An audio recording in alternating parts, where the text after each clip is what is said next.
Well, thanks for coming, guys. Really appreciate it. Been really nervous, excited about this. Launching a new brand's always scary, and really just excited for those that are here and those that are visiting online, watching. Really grateful for your support. Just as an introductory, my name's Sean Webb. I'm one of the founders with Jordan Jones. You'll get to meet him in a minute. But JourneyBound, really where this all started is probably for about the last 7 years, I have 5 little boys, and from early age, I've always wanted to connect really deep at a level where it's not like, hey, this is just dad. I want them to feel comfortable coming to me, talking about hard things. I want to do fun things, engage with them so they develop talents and different skills, and it's always been a priority. And initially, my story is I'm a pretty goofy guy. Really, that's the roots of me. Sean's just, I could be serious, but I'm pretty goofy. And so I always had, I don't know if you've heard of a guy on Instagram. His name's the Dude Dad. And the guy always just makes these funny videos of parenting, and I just related a lot. Most dads would, and he just makes these little joke videos. And so I'm like, oh, maybe I'll start something like that. Plus, when I go home from work, I want to be able to do a fun science project or something with my kids. So that was always my idea, just how can I build this Dad Depot group? I called it the Dad Depot, sort of stealing from Home Depot. You know, the Dad Depot where you come to get things done and build this resource thing for dads. And, you know, this is, again, starting about 7 years ago, the idea, the concept. But, of course, life goes on. I'm busy with work. But it always comes back to me. I'm like, what's something I can do? I want to make an impact. I want to have a deep relationship with my boys. So I have 5 boys. Obviously, sports is always a thing for us, but I want to get beyond the sports. And so finally, about 3 months ago, I've been putting out little fillers on LinkedIn about a dad group, and I had a lot of positive feedback. And then Jordan reached out to me. He's like, hey, when you go to lunch. So we went to lunch, and he's like, hey, I got something I've been doing with my kids. I'm like, oh, cool. And by no means, like, we're not coming at this as like expert parents, because we're definitely not close. But I look at it again as the Home Depot of parenting, where we're bringing resources to parents to help as far as that goes. But yeah, me and Jordan just came up with this concept. His wife has been really helpful as far as we both are sales guys. We stink at marketing and logos and everything. So my Dad Depot thing, great idea, but JourneyBound just fits for what we really want to do, is help parents connect at a deep level with their kids throughout the kids' journey and even the parents' journey. My quick story for me, why I want to do this, like I came from a family of 8 kids, awesome parents, awesome siblings. Sorry if I cry, I'm a baby, but my oldest brother had issues with, drugs, mental illness, and so that became my parents'. That's a big, I don't like to use the word project, but that was a lot of their focus. And I was sort of one of the younger on the totem pole. So for me, I had my own personal issues and struggles, but I didn't want to put those on my parents. Bottled them up. And that's why I think I wanted to do something like this. Because more and more, like my oldest kid's 11, youngest goes down to 2, and I just keep seeing posts of parents' kids committing suicide. And it's like, holy cow, these kids have awesome parents, but there's just not that connection for the kids to feel comfortable to be able to communicate their struggles with their parents. It's hard for the parents because they're busy, like the world, like their temporal needs, the jobs, the things that we have on our plate.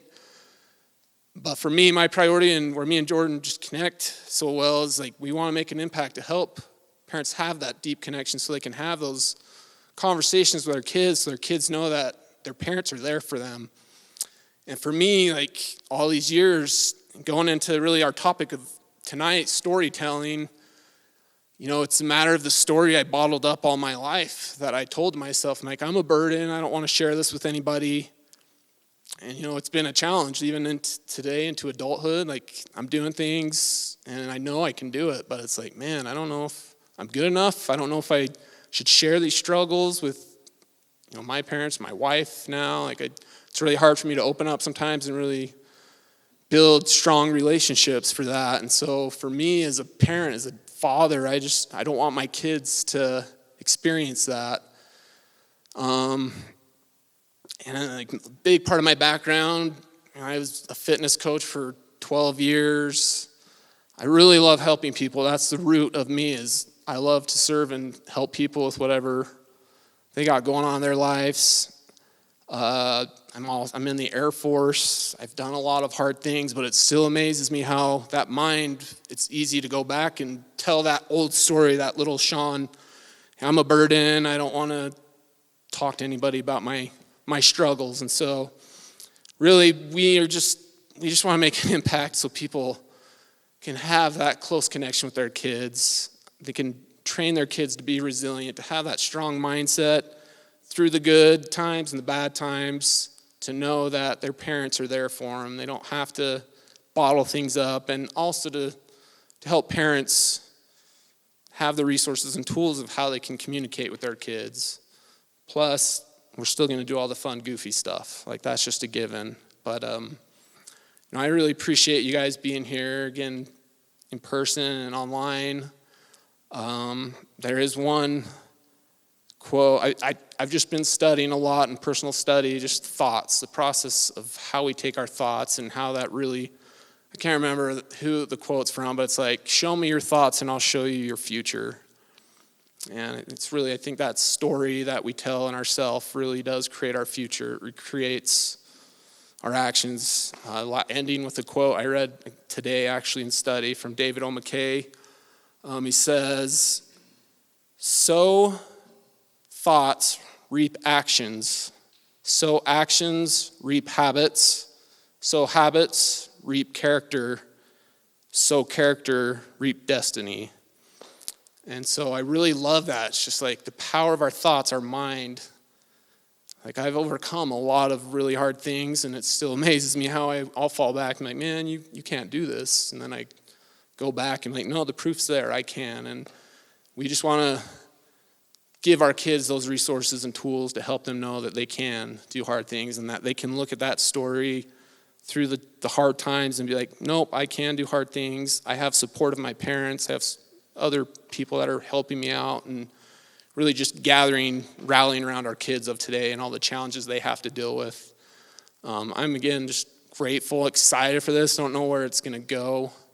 But yeah, that's excited to work with Jordan. He's amazing. I'm excited for you all to hear Mark speak tonight, the power of storytelling and building a narrative within our kids' minds and even our minds. I'm still a kid, so leave it at that. But now I get to introduce the one and only Jordan Jones and let him take over from here.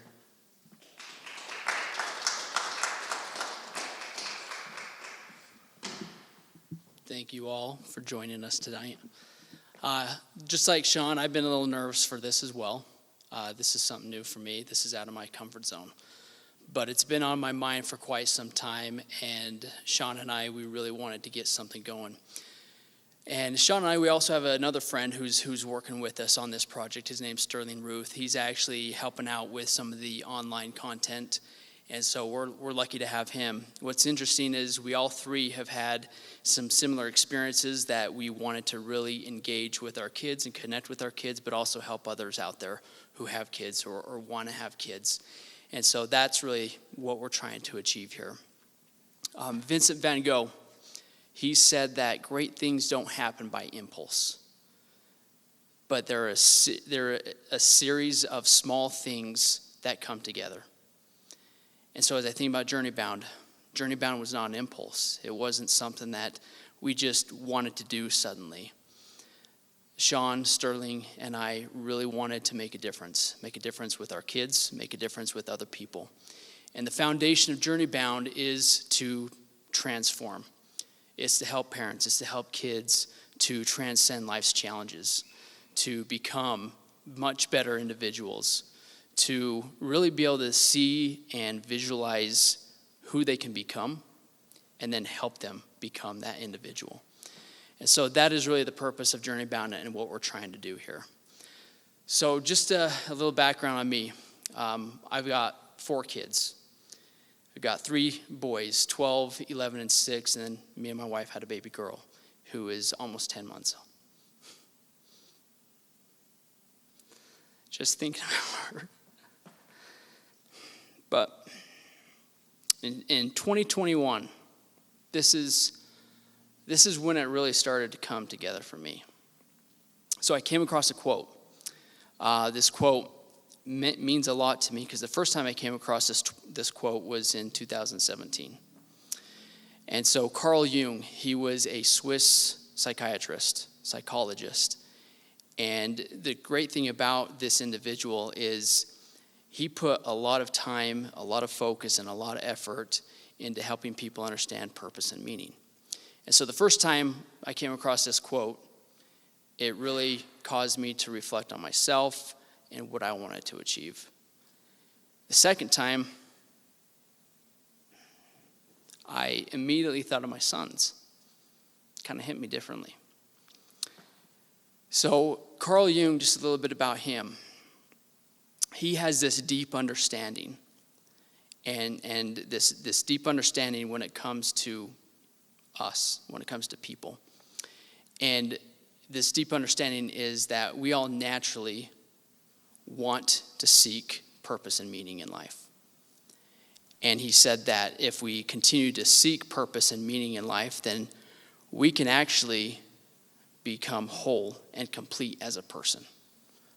So what he said in the quote that really hit me hard is, the world is going to ask you who you are.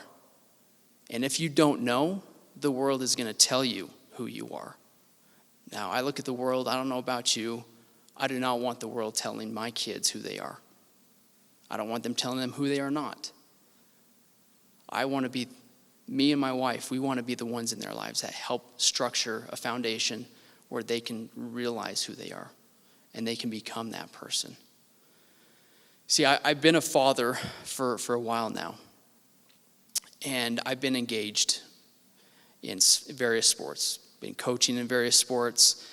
I had been really attentive to other curricular activities, never miss a game unless there's a conflicting game, and then me and my wife had to divide and conquer.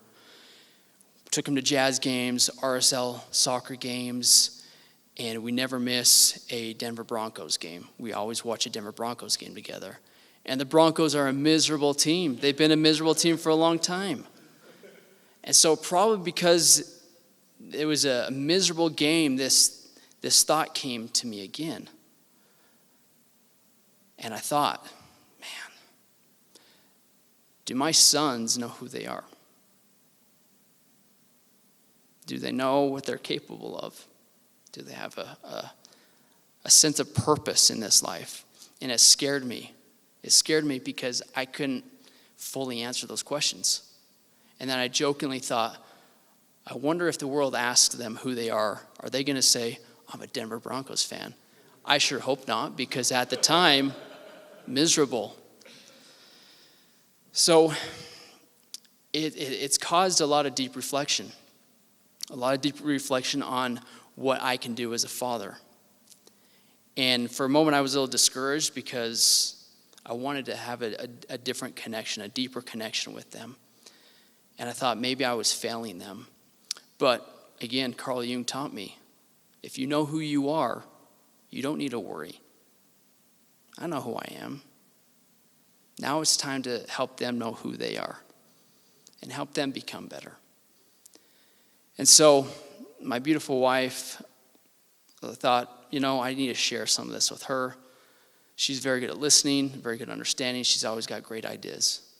And so we started talking about different ways that we can connect with our sons, how we can help them, and how we can prepare a nice life for our baby girl.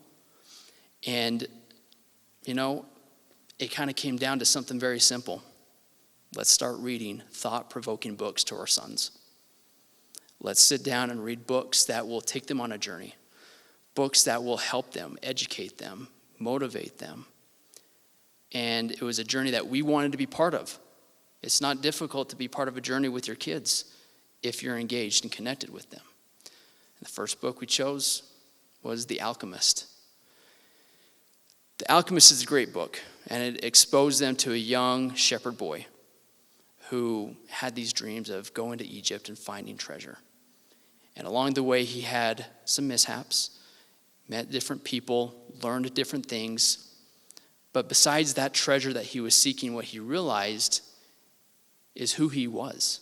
And what he realized is the true meaning of life. And he taught us something. He taught us this. He taught us that the gift of hard work and effort isn't what you receive, it's who you become. And so we had some good conversations. It really helped them understand what me and my wife are trying to instill in them. We want them to be resilient. We want them to be courageous. We want them to reflect on life and what life can bring to them and who they can become. And so once we were done with that book, we moved on to Jocko Willink, ex-Navy SEAL. And yes, he's got some great leadership books. I'll save those books for later. But he's got a great kids series called Way of the Warrior Kid. And there's no one better than an ex-Navy SEAL whose motto and mantra is discipline equals freedom, to teach our sons discipline. And so these books took them through a particular character named Mark, and they were able to learn hard work. They were able to learn how to be healthy, how to make good choices, how to be good friends, how to go out and get a job and be a good citizen. So it was a wonderful experience for them, and we had a great connection, and they loved these books. The next book that we decided to read is the book that really reaffirmed that there is power in reading these thought-provoking books with my sons. That there's power and opportunity to teach resilience, to instill courage, and to help them realize who they can become. The next book we chose was a biography about Louis Zamperini. And the book is called Unbroken. So my wife and I, we had seen the movie several years earlier, and it was a very moving movie. I learned a lot from that movie. And I always wanted to read the book, but never had, the time or the opportunity to. So I thought, you know what, now's the time to bring a heavier book and see how well they do with it. And it was a lot of fun. They found it fascinating how Louis, in his early years, being 10, 11, 12 years old, he was drinking hard liquor, and he was smoking, and he was stealing, and he was getting in trouble with the cops. And it was very amusing to them. They couldn't imagine themselves doing something like that. So to think about Louis, they were like, Dad, why are we reading this book? What is going on? Well, what was really interesting is despite Louis doing all of this, and Louis feeling kind of helpless and feeling like, I'm worthless, he had a brother who believed in him. And that brother said, look, Louis, you can become something. And as he believed in Louis, Louis started realizing who he could become. Louis changed. He changed his lifestyle. He joined the track team, and he became one of the greatest track stars out of California, and even went to the Olympics. But the defining moment of that book was when Louis showed up to a state track meet. And he showed up, and there were some racers there ready to compete. And at the very beginning of the race, he got elbowed in the chest, and somebody spiked him on the heel, and he dropped to last place. The pain he was in, the blood that he was spilling, he was in last place. No one would have blamed him for quitting. No one would have blamed him. They would have understood, okay, it just wasn't your day. But there was a quote that his brother told him. That quote was, a lifetime of glory is worth a moment of pain. And that quote reverberated in his mind. And he ran faster and faster. And he kept passing more and more runners. And he ended up winning the race and setting a record. And so my sons were able to see this transformation. And that quote has become really our mantra in our family. It's taught them that life isn't fair. There's going to be pain. There's going to be opportunity for us to, go through challenge. But it's that challenge, it's that suffering, it's that pain that can then lead us to realize who we are, and it can lead us to that lifetime of glory. So these lessons have really helped them. It's really encouraged them. It's brought us closer together. We still struggle. We still butt heads. They keep asking to be Chiefs fans, and I'm telling them no. But we have a lot of fun. We're more connected. And that's really the purpose of JourneyBound, is we want kids to be connected to their parents, and we want parents to be connected to their kids. We want to instill this confidence. We want them to realize their full potential. And it's very simple, as Vincent van Gogh said. It's not just an idea that suddenly transforms into something. It's small things that come together, and small things like reading a book to a kid can really instill that confidence. It can really help them become more aware of who they are and what they can become. And so I'm proud to say that this is something that's benefited our family, and it's something that I encourage all of you to start doing. But we're going to be talking a lot about what else we're doing with our kids, sharing ideas. We're going to have podcasts. We're going to have more content to share with all of you to really help us as parents not only identify who we are and understand who we are and what our potential is, but to also help our kids. That's our focus, and that's our mission, and that's what we want to achieve with you guys today. I'm grateful that you guys are here, and I'm grateful that Mark Carpenter has joined us today. So it goes along really well with my experience with my kids. See, telling stories has been awesome because it's really helped us connect. Well, we have a chief storyteller with us in Mark Carpenter today. Now, I first became familiar with Mark a couple of years ago. My dad handed me a book called Master Storytelling. He said, you should read this book. My dad and I, we share a lot of ideas about what book to read next. We like a lot of the same genres. We read a lot of the same books. And so he gave me that book back in 2019, and I meant to read it. I didn't get around to it, kind of just put it to the side until around the beginning of 2020, March of 2020. I took it to work, and I committed myself to reading 10 minutes a day when I had a chance. And I did, and I would take notes. And then the pandemic hit. And we all got sent home, and all my stuff, all my belongings were left in my cubby. So for about a month, I didn't have that book. When I finally had a chance to return home, or return back to work and get that book, I got back home with that book, and I committed to get it finished within a couple weeks. So I spent a lot of time reading it. And here's why. I needed a way to connect with my clients. I needed a way to tell stories. I needed a way to really work with them because those were some very challenging times. And I would hear one client say this and another client say that. And so it was an opportunity for me to hear different stories and use those stories to motivate, use those stories to brainstorm, and use those stories to help people identify solutions to problems. And I ended up having a really good year. I sell software. I don't think I said that at the beginning, but it really helped me have a good year in connecting with my clients to build that trust. And so what's great about telling stories, it's not just for the professional life, but it's also for the personal life as you connect with your kids. And so Mark's going to walk us through some exercises. He's going to help us walk away with some skills on how we can connect with our kids through storytelling. So I'd like to invite Mark Carpenter up to the podium.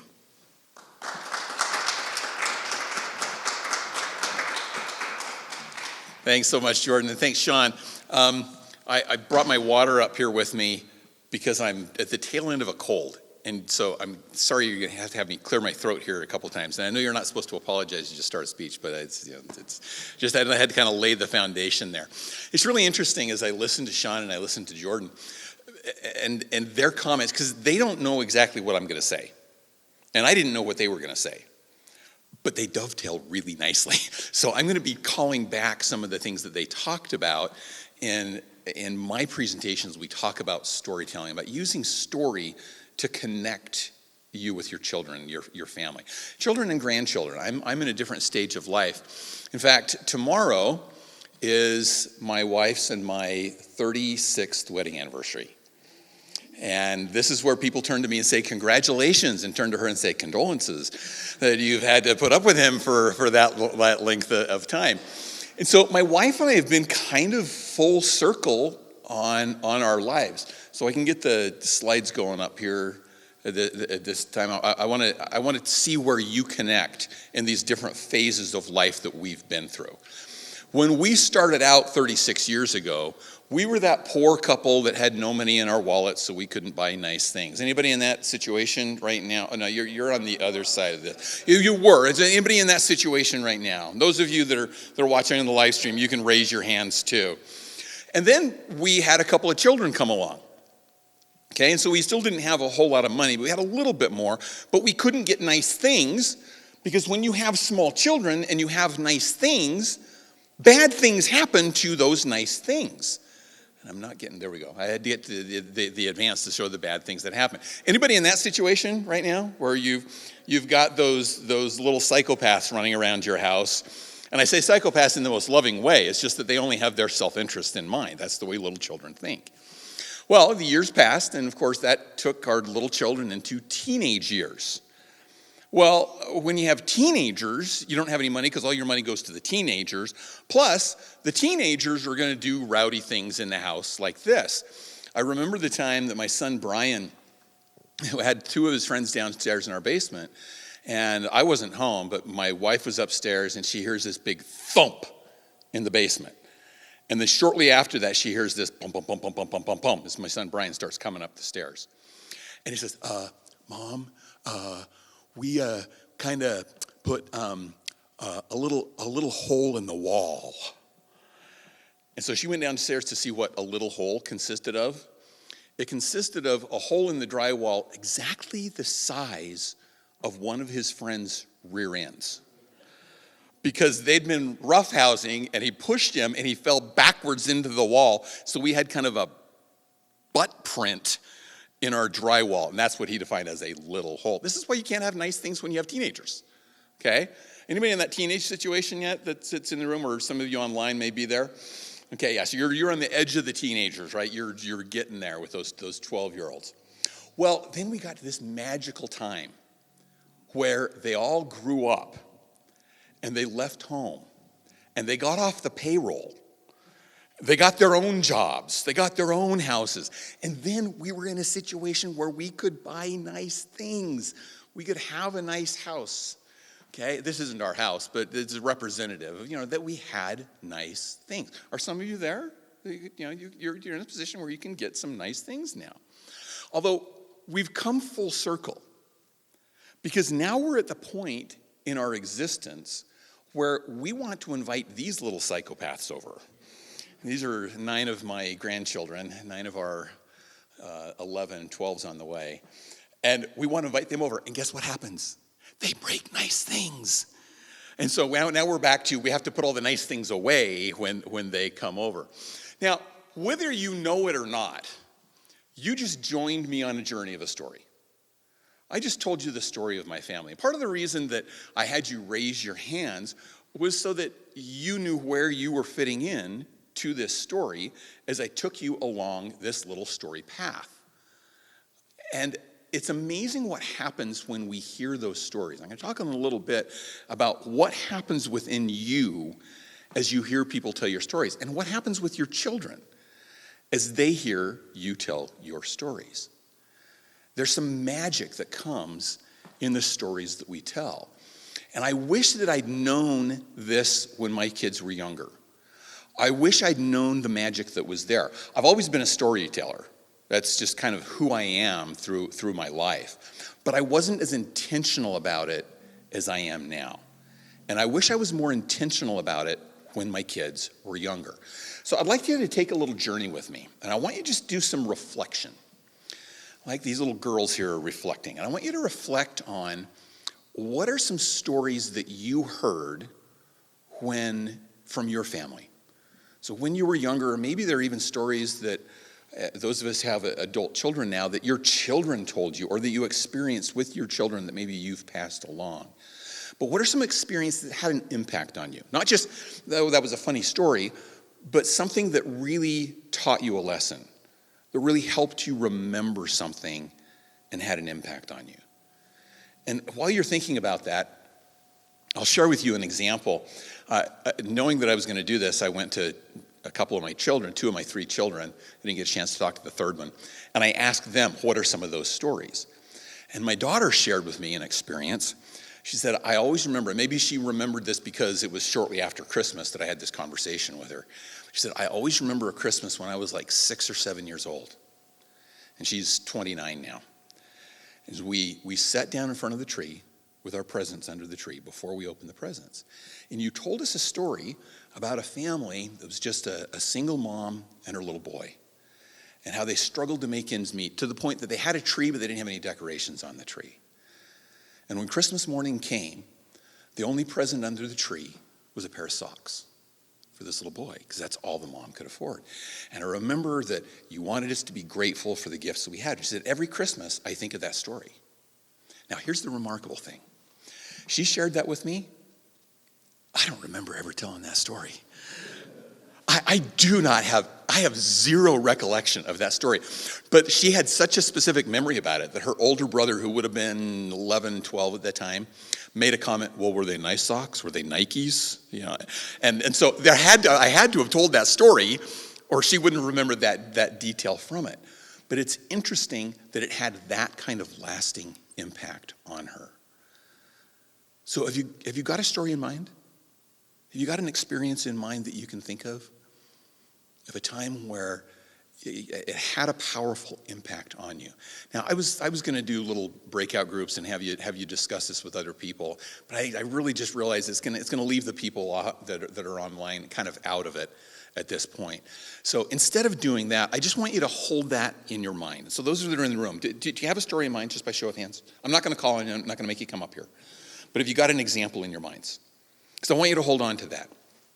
If you can't think of one, I want you to go back to what Jordan and Sean shared with you while they were standing up here, and some of the stories that they told, and some of the experiences that they had. Because I want to connect with you, or help you understand why these stories connect with us as human beings. Now, we are a storytelling being. We are a storytelling species. We've been telling stories since the beginning of time. This is how we connected with each other. But in our modern day, where we have so much great technology, there's a lot of research that shows why. And I'm not going to geek out on a bunch of research and put you all to sleep.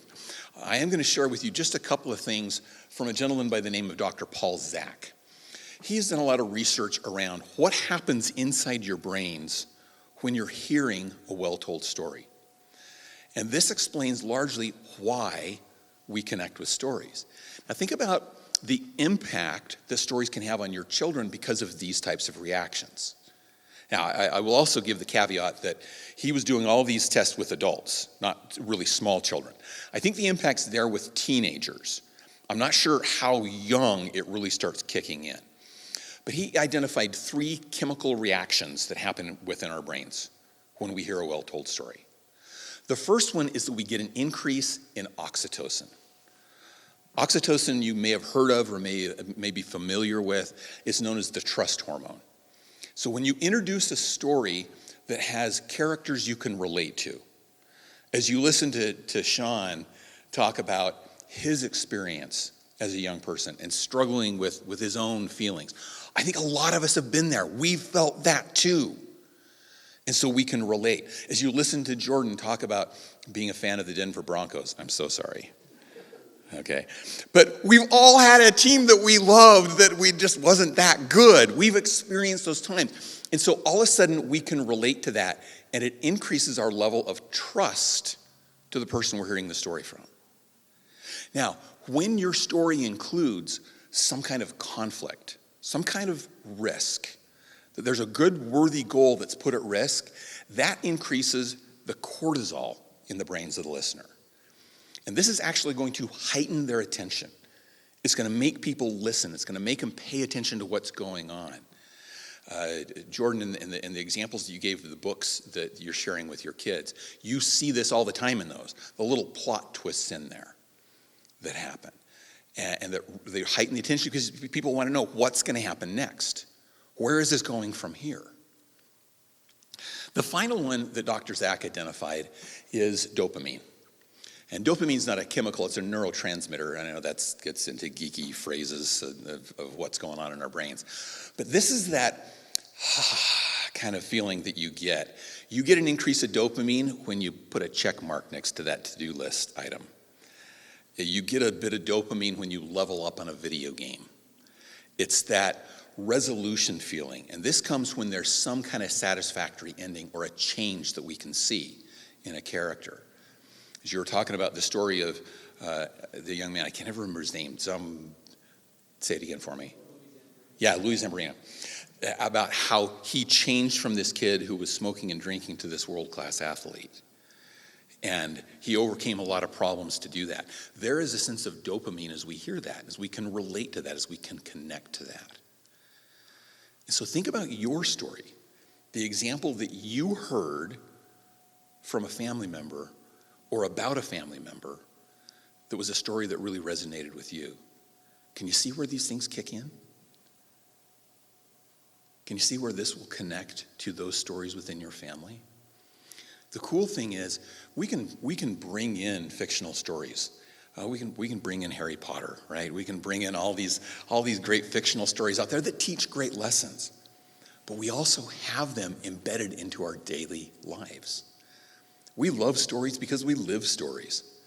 Your life is just a collection of little stories that happen one after another. So start thinking about how you can craft those experiences as you teach your children into those stories that have an impact, and it connects you with them as a human being. It'll connect you stronger with your children. I want to give you another personal example on this. This is a cover of another book I wrote, and it's based on a story that my mom told me about her dad. So this is my grandfather. And she told this to me when I was in my teens. My grandfather died when I was 8 years old. And so I didn't get to know him really well, particularly, as an older teen or as an adult. But he grew up on a ranch in Arizona. And when he was 16 years old, he had been bugging his dad for a couple of years to let him run the winter camp on their ranch. The winter camp there in the mountains of Arizona was just one little cabin, and you'd watch over the cattle. You'd set traps for critters. You'd make sure that the cattle were taken care of and protected from predators. And he always had a ranch hand do it. But my grandfather said, "Let me do it. I can do it." And his father finally relented. He's 16 years old. So 16 years old, he's going to spend 2 months at this winter camp all by himself. And he's really excited about this because he's going to prove to his dad that he's man enough to do it. About 2 weeks in, they have their first snowfall. He's out on his horse checking the traps. His horse steps on a rock that's covered by the snow, slips, and falls on top of him. And it breaks my grandfather's leg between the knee and the ankle. And he had to get his way back to the cabin. He set the leg himself. And then he had a decision to make. Do I go home and risk my dad saying, "Told you, you were too young"? Or do I stick it out here on a broken leg by myself for 2 months? And he went for option B. I don't know about you, but I would have gone for option A. I would have gone home. And I would have said, "You're right, I am not man enough to do this." He stuck it out for 2 months. He never told his dad that he broke his leg. In fact, he didn't share that experience with people until after his dad had died, because he didn't want his dad to find out. Now, I don't know about you, but that's a tough bird, okay? And that story connects me with my grandfather. Now, I turned it into a book that I wrote for children ages 8 to 12, kind of in that range. I tested it with the 9-year-old boy that lived across the street when I was writing it. He loved it, so I had that age range right. And I fictionalized a lot of things within that, because I don't have a lot of details other than what I just shared with you here. And so I added a lot of things that were fictionalized. But in addition to that, I included real life stories from his family. And as I collected those and got some that my sisters had collected, there were a couple of those that had great impact on me too. One of them was about my great-grandfather. So my grandfather's father, who ran the ranch. And they had an experience, and they were, again, up in the mountains in Arizona. They kind of bordered closely to the Apache tribe that was there. And the sheriff came out to the ranch one time. The sheriff knew my great-grandfather well because my great-grandfather was also a deputy sheriff for the county. And he said, hey, just so you know, we've had some reports from some of the ranchers that some of their cattle are going missing, and they're suspecting that folks are coming down from the tribe and stealing cattle. So I just wanted to give you a heads up on that. And he said, okay, I'll take care of it. He said, now, Arch, don't go off the rails on this. He said, no, I'll take care of it. And this is how he took care of it.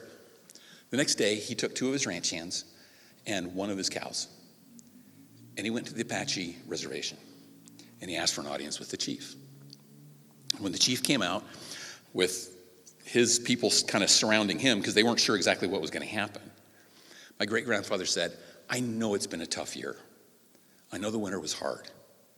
And I know your people sometimes are hungry. If you ever need food, you come talk to me, and I will give you one of my cattle to feed your people. And to show you how serious I am, I brought this cow with me right now. This is yours. And left the cow with them. That's the kind of story that if we can tell our children, it'll help connect them to, these are the values of my family. I hope that I can live up to that kind of value as a human being. So keep in mind how those stories can connect us to our children, and connect our children to their ancestors too. That was one of the reasons I wanted to write this book, was to have a written record that I could pass down to my children and grandchildren of my grandfather and my great-grandfather and their families. So I do want to have this as a discussion with you. It says in groups of 3 or 4, we're just going to do this together. I'm just going to have you do some shout-outs with this, and then we can share it with the people that are following on the live stream. Where would you do this? I've talked about the value and the importance of sharing some of these stories with your children. So when and where would you do that? And I'll give you one of my examples as you're thinking of yours. When my kids were younger, we would go on hikes in the mountains here in Utah. And those were great times to tell stories because you've got them isolated. Okay, they don't have access to their phones when they're out there, or on camping trips. So those were times, a lot of times, where we would share stories. What are some other times, places, circumstances that you can think of where you could use storytelling to help connect to your children and connect them to the values of your family? Thoughts? Yeah, Jalen? Driving places, you get them to put away their device. Hey, let me tell you a story. Let me talk to you about this for a minute, and you have your phone back. Yeah, fantastic example. If you got them in the car, they're a captive audience, especially if you're going fast enough they can't jump out. Yeah, so yeah, in the car, especially driving long trips, long distance, those are great places to tell stories. What else? Where else could you do this? Yeah, bedtime. And I'll even expand that to kind of transition times. Sometimes it's bedtimes, it's coming home from school times, it's going to school times, although those are usually really busy times there. But yeah, those transition times are sometimes good moments to tell a quick story. What else? I had a couple situations with my children where they feel something, like a spirit, and then they ask, and they're so engaged, right? When we watched the video of the atonement, when during around Easter time, my second child was so engaged with what happened, how it happened, and everything. So those are some good opportunities. Yeah. For the story. I love that. When they're feeling something. I love that as the foundation of what you said. And sometimes it's when they're feeling sad. They're feeling discouraged. Something discouraging happened to them. Maybe that's a time that you could share that. But when they're feeling some kind of strong emotion, those are great moments to take advantage of. Thank you. What else? Other thoughts you've had?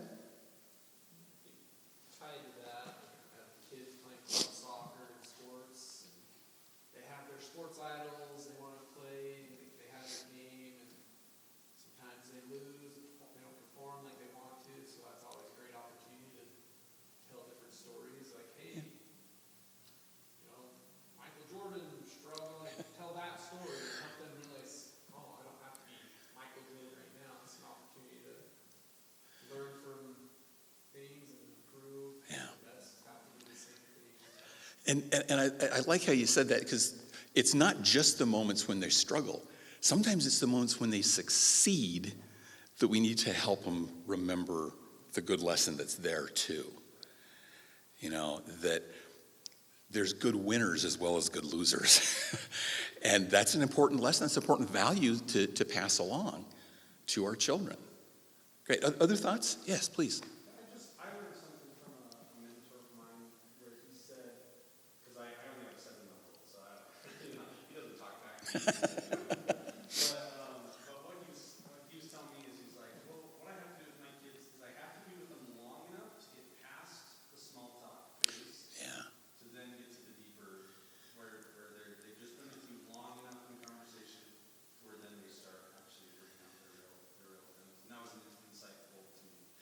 And I love that too. Just to repeat it for the people that are connecting with us online, he said you have to wait long enough to get past the small talk to where they really get into more of a listening mode. And I love that point, because sometimes this takes a little patience.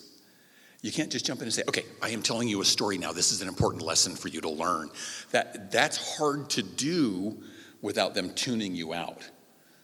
So I love that point, that it's not just all right, it's story time, sit down and learn this lesson. It's got to be these more natural things. And that's actually why I'm having this discussion with you around this point, because I want you to think about those areas, those times, those situations where you could do this. Any other thoughts about times, places, situations? Yes? So for me, it was when the kids got home from school, Yeah.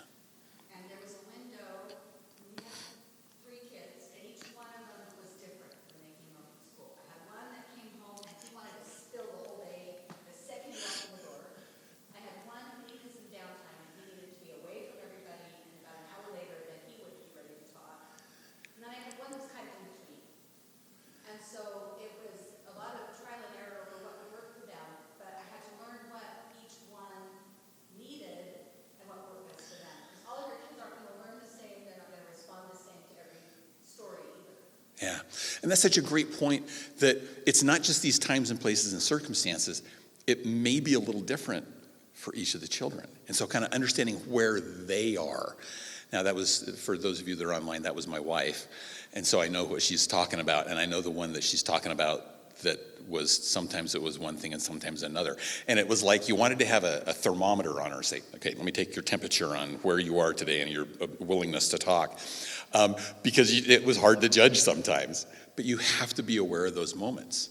What else, Sean? I love, so being a struggling entrepreneur, my kids know my story, whether I'm talking to them or not. There's a guy named Ed Milet, and it's a fun quote, I love that. Kids, it's more, how to say it? Basically, it's caught more than it's taught. Yeah. Sometimes them watching our story, live our story, like, hey, Dad is doing this, I know, working hard towards this. They learn by that. That's another aspect, and that's a little different than the actual storytelling itself. But I think a lot of times it's our actions, the story of our lives that also make that impact. Because I Yeah. think my mom and so many things she did that she didn't tell me, but I watched, and it made a huge impact as a kid.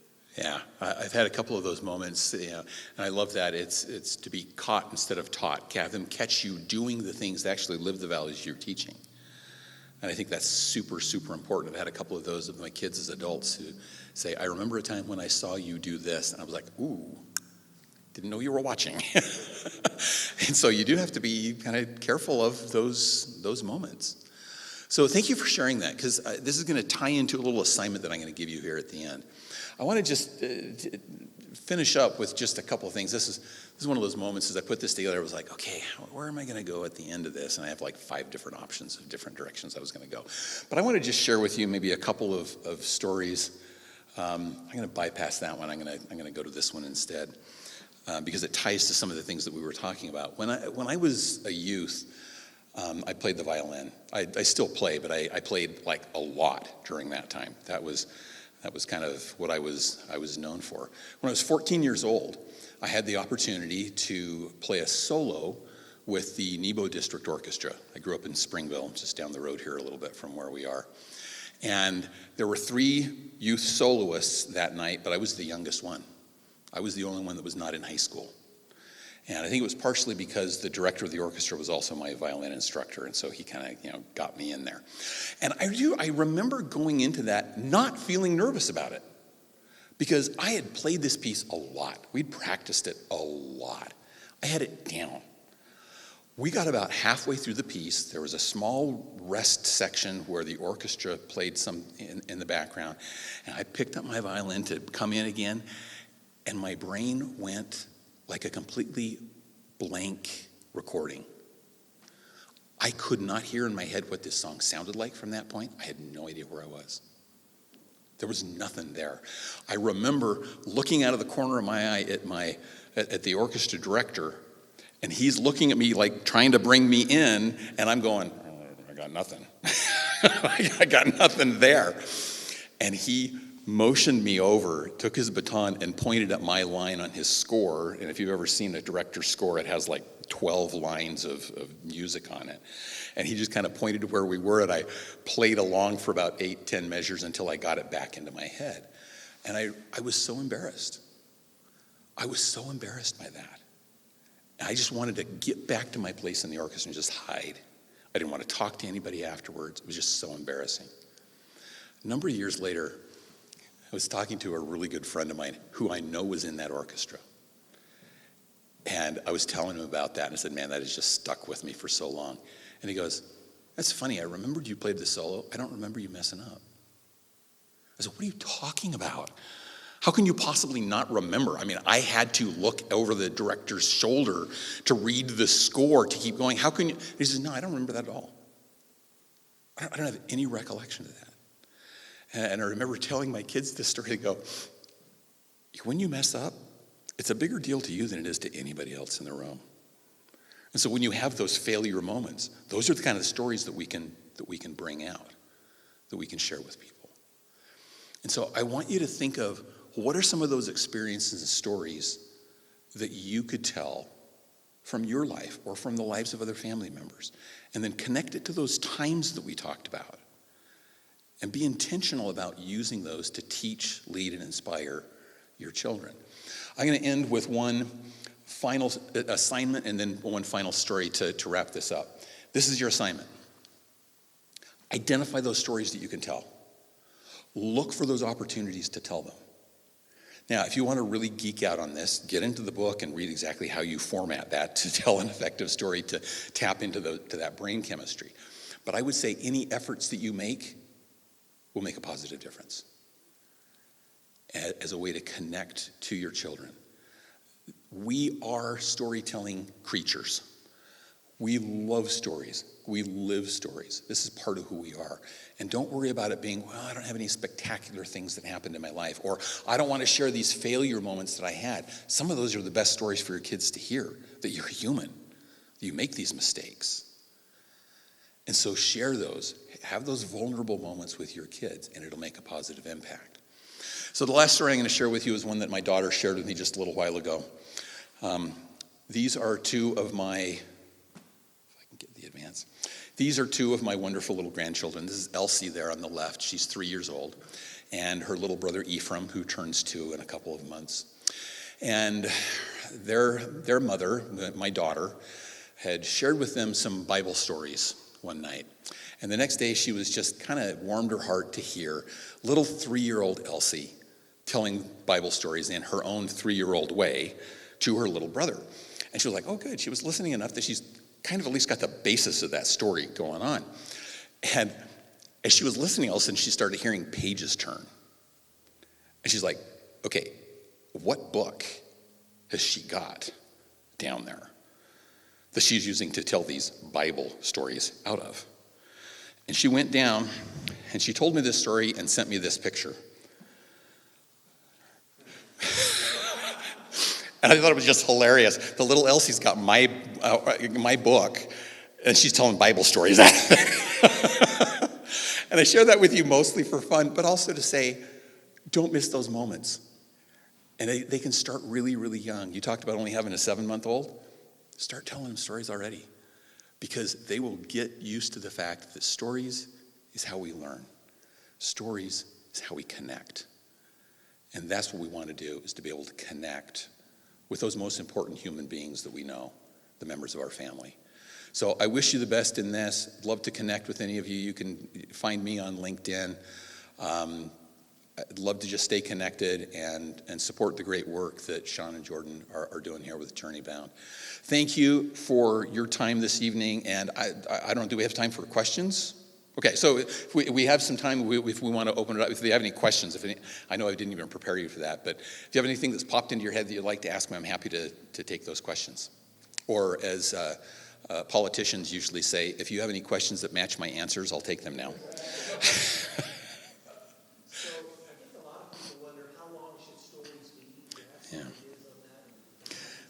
This kind of goes back to, them having the space for it. And so it's going to vary some based on the time, the place, the circumstance, the emotional state of the child. But think about the attention span of a child.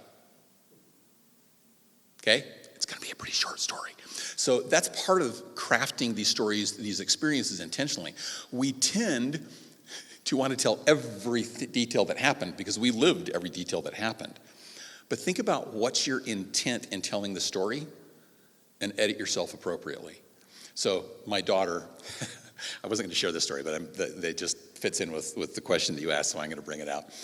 They had a little family Zoom meeting that they were talking to each other about some experiences, and she looked at her husband and she said, "You had an experience like that really fits with what we're talking about." And he goes, "Oh yeah." And he starts telling it, and he's going on and on and on with every detail. My daughter says, we were on a Zoom call, so I had my hand below where the camera was, and I was doing one of these. Wrap it up, move it along, move it along. She says, "This is what you've done to me, Dad. You've made me realize how too many people put too many things into the story." So get to the point, and you'll get a sense for that. The other thing is, don't be afraid to try and go, "Oh, that was too long. I've lost their attention." And then the next time, you can tell it a little shorter. You can identify the things you need to cut out. But we look at like 2 to 3 minutes as a good length for those kinds of stories to teach, lead, and inspire. Yes? At what point do you encourage children to tell their own story, right? So one of my favorite books is The Whole Brain Child. And that book is all about, hey, let them tell the story of how their day went so it's a full process from start to finish. Yep. And I would say as early as they can articulate it. Let the kids tell their stories. And you'll learn a lot from those. You'll learn where they are. You'll learn what stories you need to tell them to support them along the way. So yeah, I'd say as early as they can string that story together, let them tell it. Now, this also goes back to the comment that you made. You might have to be a little patient in listening to those stories. Because you might be like my daughter going, "Get to the point, get to the point, get to the point." But patiently listening to those teaches your kids what lesson? What do they learn when you're patiently listening to their story? Yeah, that they matter, that you care enough to listen to them. A friend of mine who lives up in Davis County shared an experience with me a while back. She went to her son's basketball game, and she was the only one from the family other than her son that was there at the game. This other family came in, and there was a 9-year-old girl who ended up sitting next to her and just said hi, and started really friendly and started talking and started just telling her about her day.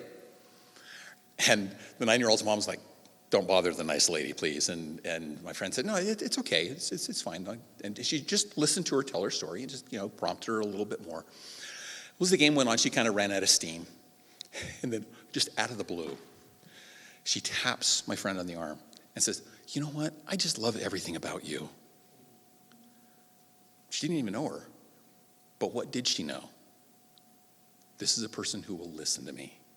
So I'm important to that person. Wouldn't you love it if your kids said, "I just love everything about you"? and it's that listening that drives that emotional connection. Other questions? Folks, thanks for letting me be with you today. And Sean and Jordan, thanks for letting me be part of your movement and your kickoff here. And I look forward to hearing great things from the two of you and from all of you as you implement some of these things that we talked about. Thanks so much for your time. I'll turn it back to Jordan.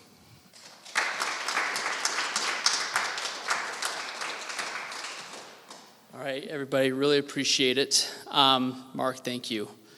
I really appreciate you taking time out of your day to meet with us, to share those stories, and to teach us.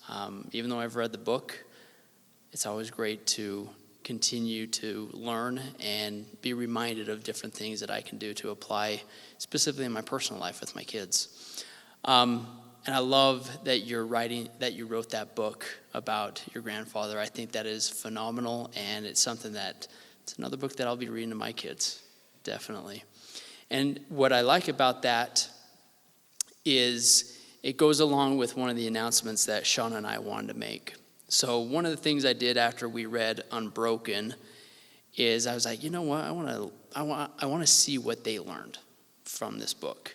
This book took us a couple months to read. It's a long book. It's a heavy book. And so I said, hey, boys, write down 7 things that you learned. And they wrote 7 things down. They brought it to me. And first off, it was eye-opening. They were listening. They were paying attention. They loved it. Each of them had some very similar things. Each of them had a few different things. But what it taught me was I missed out on an opportunity here.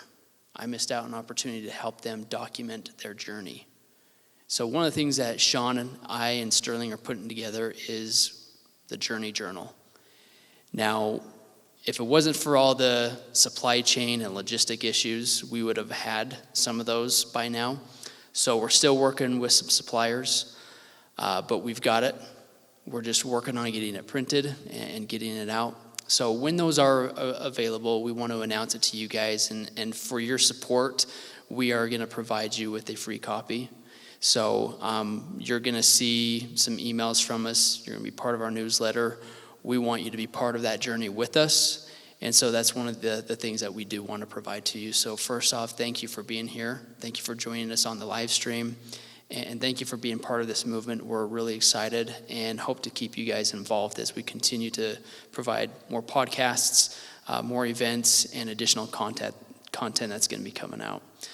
For those of you on live stream, sorry, you're going to miss out on some crumble cookies. But for those of you who came, take some home with you. Take some home to enjoy the football game tonight. And again, thank you so much.